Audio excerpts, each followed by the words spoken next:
Lourdes Chica, Donay Pangilinan, pinaiyak ang mga fan. Pinaiyak ni Donay Pangilinan ang mga fan sa hiwalayan nila ni Bel Mariano. Nagdeklara na kasi ang magka-love team na matatagalan or baka hindi na sila magtambal muli sa isang proyekto. Sa isang simpleng post na binigay na hadyat ni Donnie sa pamamahinga ng love team nila ni Bel sa latest Instagram post niya, na-gets agad ng Don Bell fans ang mensahe niya.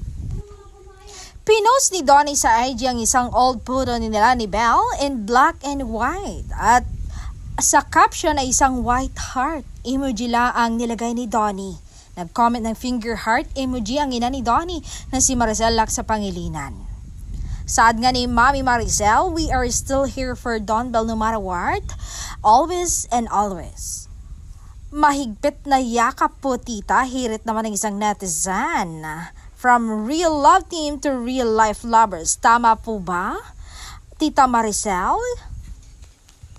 Nagdalamhati ang Don Bell fans sa pag-separate ways ng kanilang mga idolo. Marami ang lumuluha. Hanggang sa muli, Donnie and Belle, hihintayin ko ang pagbabalik ninyo. Tapos na ako umiyak, tas nakita ko to na iiyak na naman ako. Sana April Fools lang ang lahat. Sakit naman.